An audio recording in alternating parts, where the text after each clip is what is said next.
While overlooking the Han River and Seoul, the captured capital of South Korea, General Douglas MacArthur, the U.S. Commander-in-Chief Far East, created an audacious plan to defeat the Communist North Korean forces.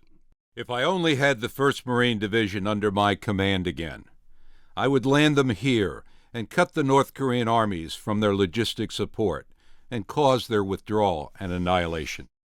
General MacArthur's vision of Operation Chromite, a decisive counterattack by the Marines, an in-run that would set up the destruction of the North Korean Army, was met with serious doubts.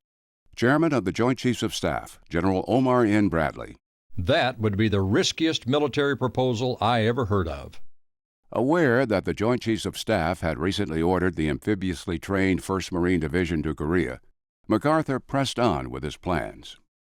Worried about the risk of an amphibious landing at Inchon, President Truman sent 2 members of the Joint Chiefs of Staff to Tokyo to meet with MacArthur and propose a shorter, more conservative in-run.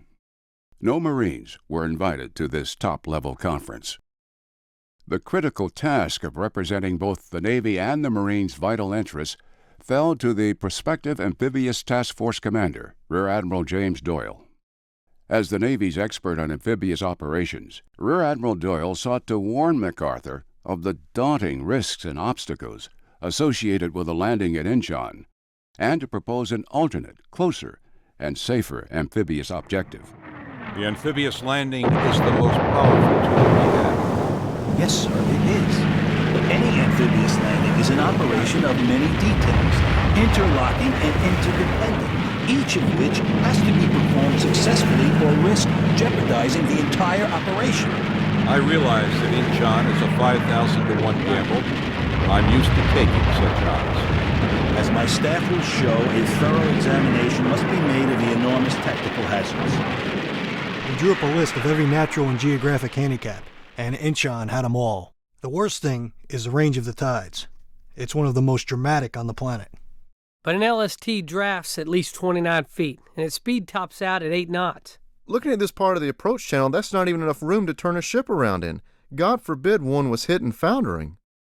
The tide will only allow 2 to 3 hours to get in. Then they would be stranded with only 27 minutes of daylight to secure themselves against a city the size of Omaha. Commander, you have taught me all I ever dreamed of knowing about tides. My confidence in the Navy is complete. And in fact, I seem to have more confidence in the Navy than the Navy has in itself. The Navy's rich experience in staging numerous amphibious landings under my command in the Pacific during the late war, frequently under similar difficulties, leaves me with little doubt on that score. I never thought the day would come that the Navy would be unable to support the Army in its operations. There are no real beaches, and the seawalls of the harbor are completely commanded by the gun emplacements on Walby-Doo Island. It would be almost impossible to achieve the element of surprise. The very arguments you have made as to the impracticalities involved will tend to ensure for me the element of surprise. For the enemy commander will reason that no one would be so brash as to make such an attempt.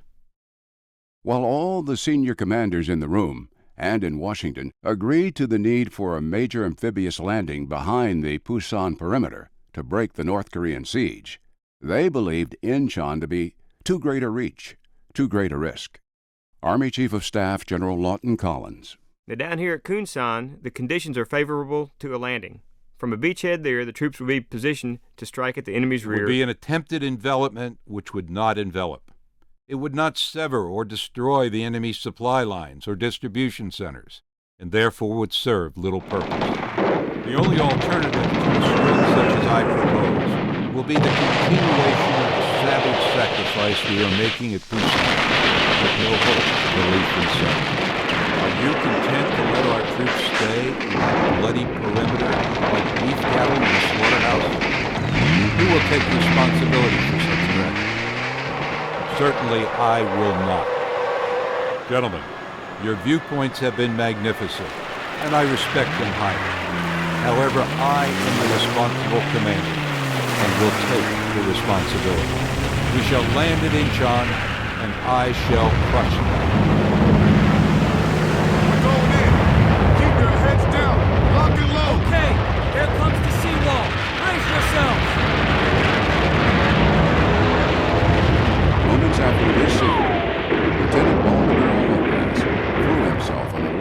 grenade and saved the lives of several of his fellow Marines.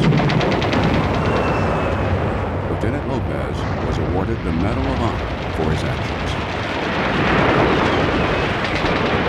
It took the Marines less than 12 hours to capture Inchon. In 12 more days of intense urban fighting, the Marine forces captured the capital, Seoul. 421 Marines died, and another 2,029 suffered wounds in the amphibious seizure of Inchon and the liberation of Seoul. It was one of the classic amphibious assaults in the history of warfare.